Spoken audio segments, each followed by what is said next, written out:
Allez, direction maintenant la Hongrie. Mon cher Laurent, votre pays de cœur. Une ville, Budapest, qui en est sa capitale.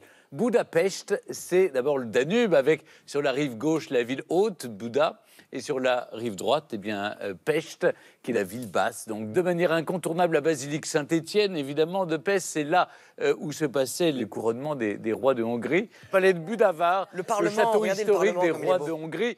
À côté, justement, donc le château, le bastion des pêcheurs, l'imposant Parlement, qui est le plus grand bâtiment de Hongrie. C'est là où siège l'Assemblée nationale. Il y a encore la grande synagogue. Il y a aussi la plus grande d'Europe. Mon arrière-grand-oncle qui a son nom là, sur le Parlement. J'ai une fierté. On y va en pèlerinage tous les étés. Qu'est-ce qu'on se fait chier. On parlait de la synagogue. C'est la plus grande synagogue d'Europe et c'est la deuxième plus grande au monde. Alors, elle est marrante, cette synagogue, parce qu'elle a une histoire. L'architecte qui a construit cette synagogue, il a mélangé le côté mosquée des minarets et le côté église. Donc on a des vitraux comme ça à l'extérieur. Elle est vraiment sublime. Pas une synagogue. Elle est vraiment sublime. Alors, moi, je continue à croire que Laurent, il ne va pas choisir une autre destination que Budapest. Et vous allez voir, en fait, le futur et le passé cohabitent très bien ensemble. Regardez.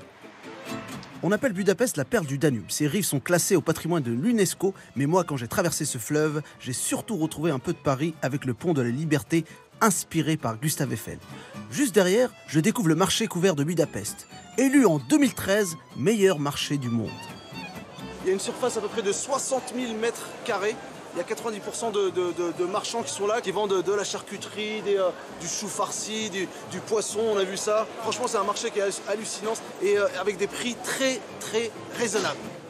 Alors, je ne vous cache pas que tous ces étals m'ont ouvert l'appétit. Je me dirige alors vers un restaurant traditionnel pour goûter le plat national, le goulash. Je suis avec Otto, c'est le roi de la goulash. La goulash, c'est ce plat avec du bœuf et du paprika. Otto, j'ai faim, je veux manger.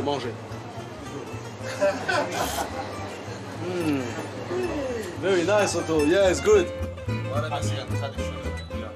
Donc c'est une soupe qui est très tomatée. Il y a le fondant des pommes de terre. Il y a surtout ce bœuf qui est cuit une cuisson assez parfaite. Comme il est cuit longuement, évidemment il est un peu effiloché. Oh, je me régale. Quand on se balade dans Budapest, impossible de louper ce qu'on appelle ici les ruines bars. Plusieurs immeubles bombardés pendant la guerre et laissés à l'abandon ont été investis par ces bars d'un genre nouveau. Dans chaque pièce, la déco est différente, la musique est différente, mais la bonne ambiance est toujours au rendez-vous. Depuis les années 2000, ils sont devenus le symbole de la jeunesse et de la renaissance de la ville. Depuis l'Empire romain, Budapest est surtout reconnu pour ses sources thermales. Alors, pour visiter Budapest, comme il se doit, je devais finir ma journée comme un vrai Hongrois. Je vous emmène, les amis, dans les bains Rudas, situés en plein centre de la ville, une institution ici. Voilà les amis, je suis prêt. C'est bon, c'est très bon pour la santé, donc il paraît que tu fais une cure d'eau thermale comme ça. Et de temps en temps, il y a les gens qui viennent avec leur bidon, qui remplissent leur bidon d'eau et ils en ont pour une semaine chez eux. Mais ça a vraiment le goût de l'œuf pourri.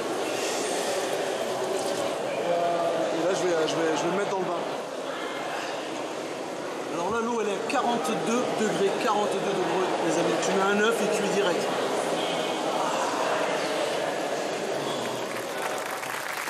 Mais dis donc.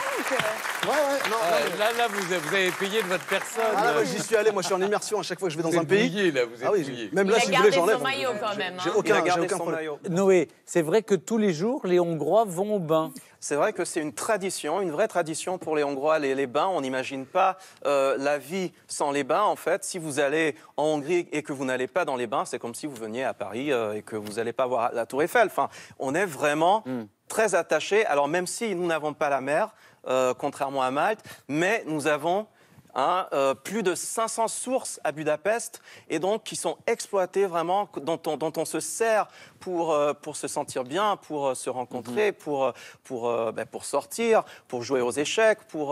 Oui, en fait, c'est un moment de convivialité. C'est vraiment un moment de convivialité. Moi, j'y passe. Là, c'est les bains Széchenyi. On y va obligatoirement. Quand on va en Hongrie, on y est, au bout de 2 jours, on est au Széchenyi parce qu'on y passe toute la journée, on joue aux échecs.